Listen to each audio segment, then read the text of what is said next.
Muéstranos, Señor, tu misericordia y danos tu salvación.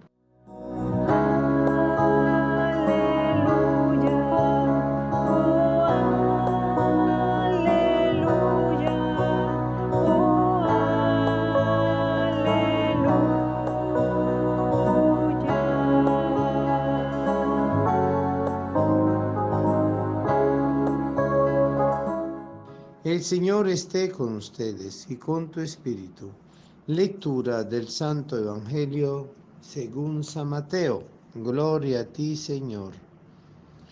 En aquellos días, mientras Jesús enseñaba en el templo, se le acercaron los sumos sacerdotes y los ancianos del pueblo y le preguntaron: ¿con qué derecho hace toda esta cosa? ¿Quién te ha dado semejante autoridad? Jesús le respondió: yo también le voy a hacer una pregunta, y si me la responde le diré con qué autoridad hago lo que hago. ¿De dónde venía el bautismo de Juan? ¿Del cielo o de la tierra? Ellos pensaron para sus adentros: si decimos que del cielo, él no va a decir entonces porque no le creyeron. Si decimos de los hombres, se nos van a echar encima el pueblo porque todos tienen a Juan por un profeta.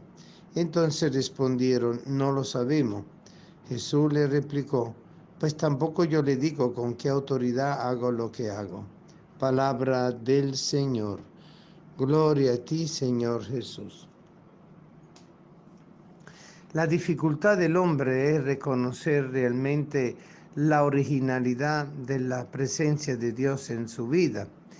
Eso significa que muchas veces nosotros por nuestra propia cuenta no tenemos esa facultad, sino por el don de la fe. Es por el don de la fe que nosotros reconocemos que Cristo Jesús es el Hijo de Dios, el Hijo del Padre, y que ha venido a nosotros en el seno de la Virgen María, y que se ha hecho hombre, y que ha padecido, muerto y resucitado, y ascendido al cielo por nosotros, y nos ha enviado junto con el Padre el Espíritu Santo. Es la verdad del querigma. El que cree eso tiene la oportunidad justamente de abrirse al don de la fe y vivir el don de la fe. Ahora, ¿qué ocurre? Que en el tiempo de Jesús también Jesús era muy discutido, era un personaje del cual hablaba todo el mundo y obviamente hablaba y actuaba con mucha autoridad y hacía signos que no eran de lo común, que iban más allá inclusive del profetismo de los antiguos profetas o de San Juan Bautista.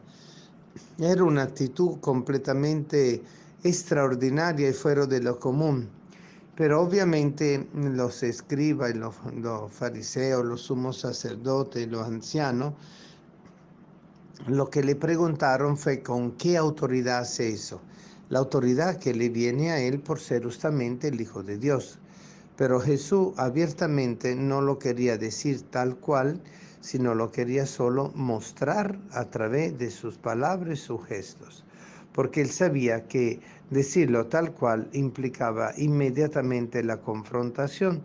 Y él quería preparar a su pueblo, él quería que poco a poco lo fueran descubriendo como un camino de conversión, como un camino de apertura continua de la conciencia y del corazón a la realidad del Dios hecho carne. Una forma de ser muy pedagógica, muy compasiva, muy misericordiosa, pero al mismo tiempo con una gran capacidad de penetración, porque él se encontraba frente a una barrera, el Antiguo Testamento, la ley, Moisés, los profetas, que lo anunciaban a él, pero obviamente el reconocerle a él como el anunciado, como el Mesías, evidentemente era un paso frente al cual solamente se podía realizar con una actuación plena del amor de Dios que se hace compasivo y que permite al hombre descubrir la compasión de Dios en la real presencia de nuestro Señor Jesucristo. Por lo tanto, Jesús de Nazaret lo que hacía era enseñar en el templo, explicando la ley, los profetas y dando a entender poco a poco el sentido de la promesa, la realización de la promesa y el fin de la salvación, es decir, el camino del cambio interior. Y obviamente eso creaba una dificultad entre aquellos que lo querían reconocer y aquellos que no lo querían reconocer y aquellos que dudaban entre si de verdad era de Dios o no era de Dios todo lo que acontecía con respecto a su persona. Claro está que Jesús le responde a la pregunta con qué autoridad hace eso, toda esa cosa y quién te ha dado esta semejante autoridad. Él responde con otra pregunta. Es una forma muy práctica porque sobre la segunda pregunta está el contenido de la respuesta de la primera pregunta. ¿Cuál era la primera pregunta y la respuesta de la primera pregunta? Ya, ¿con qué autoridad hace eso? Bueno, porque soy el Hijo de Dios.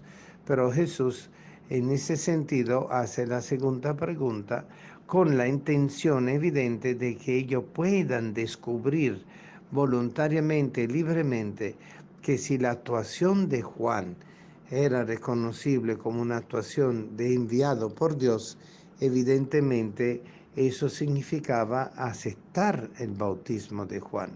Y claro, el rechazar el bautismo de Juan significaba no responder al llamado a la conversión que hacía Juan para enderezar los corazones, purificar y convertir el pueblo y prepararlo así a la llegada del Mesías.